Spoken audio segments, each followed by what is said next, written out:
Srikalahasti Janasena incharge గా ఉన్న వినిత కోట driver Rayudu హత్య కేసులో A3 గా ఉన్నారు. అయితే తనకి ఈ రోజు Chennai sessions court conditional bail మంజూరు చేసింది.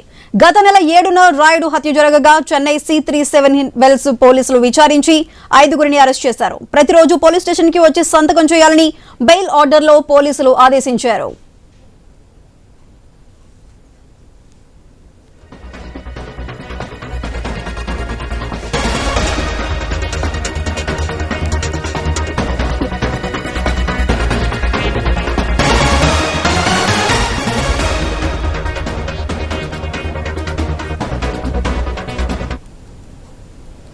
డ్రైవర్ రాయుడు హత్య కేసుకు సంబంధించి వినిత కోట A3 గా ఉన్నారు. అయితే తనకి ఇప్పుడు బెయిల్ లభించింది, కండిషన్స్ తో కూడింది. దీనికి సంబంధించి మరింత సమాచారం మా ప్రతినిధి వర్మ అందిస్తారు. వర్మ, చెప్పండి.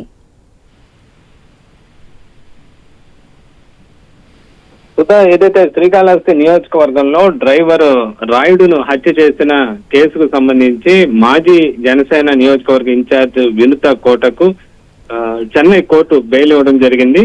దీనికి సంబంధించి 2 రోజుల క్రితమే ఆమె బెయిల్ వచ్చినప్పటికీ కూడా దానికి సంబంధించి పత్రాలు అవన్నీ పూర్తయిన తర్వాత ఆమె ఈ రోజు జైలు నుంచి రిలీజ్ అయిన పరిస్థితి అయితే ఉంది.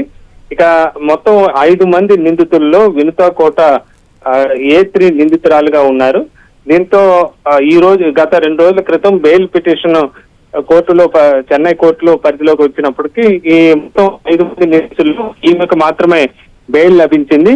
అది కూడా షరతులతో కూడిన బెయిల్ లభించింది. ప్రతిరోజు కూడా 10 గంటలకు ఏదైతే సంబంధిత పోలీస్ స్టేషన్ కు వచ్చి సంతకం చేసి వెళ్లాల్సిందిగా కూడా న్యాయమూర్తి ఆదేశాలు జారీ చేశారు. షరతులతో కూడిన బెయిల్ రావడంతో వినుత కోట చెన్నైలోనే ఉండనున్నట్లుగా తెలుస్తుంది. రోజు స్టేషన్ కి వెళ్లాల్సిన పరిస్థితి ఉండడంతో ఆమె శ్రీకాళహస్తి నియోజకవర్గానికి అయితే వెళ్లడం లేదని కూడా సమాచారం. మొత్తం మీద కేసు రాష్ట్ర వ్యాప్తంగా కూడా తీవ్ర సంచలనం రేపిన పరిస్థితి అయితే ఉంది. ఈ నేపథ్యంలో వినుతకు బెయిల్ వచ్చిన నేపథ్యంలో మిగతా నిందితులకు సంబంధించి కూడా విచారణ ఎలా జరుగుతుందనేది మాత్రం ఉత్కంఠ రేపుతుందని చెప్పొచ్చు. వినుతకు బెయిల్ అవడంతో ఆమె ఈ రోజు రిలీజ్ అయిన పరిస్థితి అయితే ఉంది. Sudha. Right Varma, thank you.